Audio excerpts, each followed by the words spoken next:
Ерөөсө хөгжлгүй явдсан шүү дээ. Ерөөсө санаад орохгүй юм чи ямар сони. Санаад орохгүй байгаа нь өөрөө сонир байна уу? Тийм хөгжилтэй байна тий. Хөөх гэтэл тийм. Тэрийг ярих юм уу? Японы 800 гад жилийн түүхтэй баруун зүүн Хонганжи гэдэг нэг сүм байдаг. Тэр сүмд хамбламын урилгаар ингээд очиод. Тэгсэн нэг өөрөө тэр чихэр алтан өөрөө их том уу.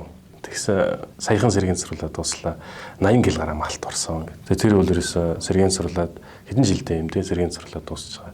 Гэхэд л ороход бол ингээд гял залгасан. Бурхан шүтээ юмтай бүх юм. Тэгээ хуучин ямар байсан яг тэр төрхөөр нь тэгээ алт өргөөд ингээд алтцсан. Тэгэхээр соёлын өвдө бол тэгж их анхаарал бол ханд болдог. Эргээд үнсний ч гэсэн олон нийтэд түгээн дэлгэрэл ажил хийдэг. Тэр бол гайхамшигтай. Гэхдээ тэрийг очиж үзэх юм зөв шүү.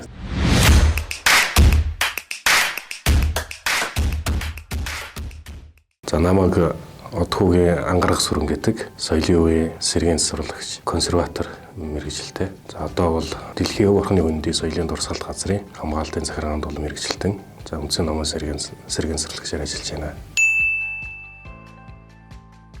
За би мэргэжлэр 2010 оноос хойш ажиллаж байна. Тэр энэ мэргэжил бол өөрөө их ховор мэргэжил. Монгол улсад бол цөөхөн одоо мэргэжлийн улсууд бол байна. Гэтэл бол соёлын өв бол маш олон төрөл хэлбэрээр их олон байдаг. Тэгээ соёлын өв бол хүнтэй адилхан ингээд хөгшрөөд нас одоо уртсахын хэрээр бол хэврэг болдог.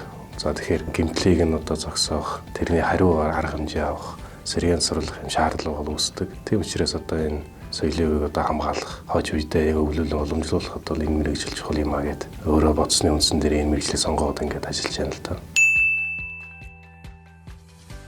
За энэ одоо миний байнгын авч явдаг зүйлтэй томруулдаг шил. Тэг хүний нүдээр мэдээж бол харах боломжгүй зүйлийг бол одоо ингээд хараад ямар одоо бүтцтэй байна, ямар гэмтлүүд үүссэн байна гэдэг анхан шатны одоо үзлэг хийхэд бол хэрэгтэй багж бол байдаг.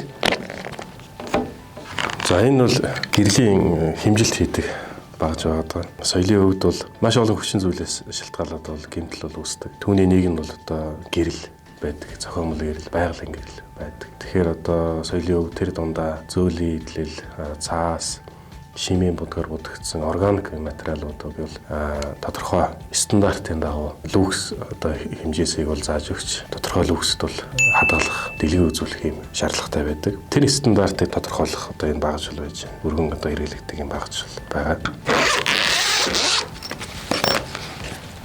За энэ бол ямар багаж юм бэ гэхээр сэргийн сургалтын явцад бол ашиглагдана. За хас чулуугаар хийгдсэн юм өнгөлгөөний юм багаж байна. Зураг, баримл, за өөр юм алтдсан одоо идлийг хууцсан алтад ингээ наагаад тэгээ өнгөлөх явцад бол энэ хас чулуугаар хийсэн энэ багажийг бол одоо ашиглаж нэг гоё гүлгэр тэгээ өнгөлөх процесс бол ашигладаг юм багажнууд байна.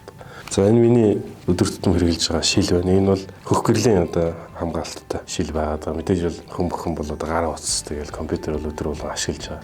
Тэгэхээр өөрийгөө бас эрүүл мэндийг бас бодох хэрэгтэй байдаг. За тэгээ мэдээж бол компьютер байна. Байнгын би бол авч явдаг. Touch screenтэй компьютерт хэрэглээд бол сурцсан байна. Тэгээд яг хөө тэр сурцсараа тэгээд компьютерийг ашиглаад явдаг. Олон нь бол яг хөө энэ бол ерөөс хэрэглээ бол болцсон байдаг. Маск одоо бэлийн бол байнгын авч явдаг. Үзлэг, шалгалт, за тэгээд олдуур соёлын өвгтэй харьцахтаа гараараа хурж болдог. Тэгээд мэдээж бол тэнд тоосчлт байдаг. Зарим нэг нь бол хөгс мөгөн зургацсан байдаг учраас өөрийгөө ч тэр олдуураач тэр хамгаалах үүднээс бол бэлийн өмсдөг. За маск ан зүүж тэр олдууртай одоо ингэж харьцах хүрэх тохиолдолд бол хэрэгэлдэг зүйл бол байгаад.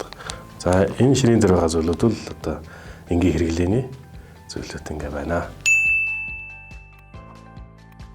Барилга цаг юм байна. За тэгээд сэтгүүл эсвэл авч байгаа. За миний одоо эзэмшиж байгаа энд ажиллаж байгаа энэ мэргэжил болохоор бол ховор мэргэжил бол ордог. Олон жилийн цаг хугацаа шаарддаг. Олон талын одоо мэдлэг шаарддаг. Химийн мэдлэг, физик, за материал судлал, цаашлаад урлаг, өөрийн соёлын өвийн онцлогийг судалж мэдэх. За мөн ёс зүй их шаарддаг юм салбар. Тийм учраас бол соёлын өв тэр чигээр нь одоо хамгаалаад хойш үедээ үлдээхэд том хувь нэмэр оруулж байгаа их чухал салбар гэж харж байна. За хэцүү зүйлийг бол Монгол улсын хэмжээгээр л аваад үзвэл энэ чиглэлийн боловсон хүчин бол хангалттай сайн бэлтгэгдэхгүй байна. За нөгөө талаасаа боловсон хүчин байхгүй болоод эхлэнгүүт суур одоо тэр бааз бол бүрдээгүй байгаа тань. Нөгөө лаборатори, нөгөө шинжилгээ судалгааны багаж технологи төхөөрөмжүүд, за материалын бааз бол одоо бүрдэж өгөхгүй байна. Энэ бол одоо манай Монгол улсын соёлын сэргийн суралт хөгжих цаашаа нэг алхам алхах одоо тэр суур нөхцөл нь бүрдэхгүй байгаа тань. Энэ бол одоо бид бүхний хувьд бол сул тал байна. Энэ чиглэлээр суралцах гэж байгаа хүүхдүүдэд бол мэдээж үл энэ их гоё салбар, судлах юм ихтэй. За цаашлаад бол энэ салбарт бол өөрийнхөө хувь нэмрийг оруулад олон улсын хамтын ажиллагааны хүрээнд олон улсад ингээд судалгаа хийх боломж бол байдаг. Тэгэхээр энэ салбарт эхнээсээ ахуулаад ямар одоо төвшөнд яаж одоо би суралцах уу, цаашлаад ямар мэргэжилтэй болох уу гэдгийг бол таньж мэдэх их чухал байгаамаа. За тэгээд өөрийнхөө салбарт бол чин сэтгэлээр тууштай хичээхэд бол үр дүн гарнаа л гэж хэлэн. Тэгээд та бүхэн энэ салбарыг сонгож одоо суралцаарай. Хийх ажил их байгаа л гэж хэлээ да. Барилга эмээний одоо контентын одоо энэ болонд оролцож өөрийнхөө салбар мэргэжлийн онцлогийн талаас ингээд ярих бололцоо олгосон та бүхэнд их баярлалаа. Цаашдын ажилд өндөр амжилтыг хүсье өрөөё.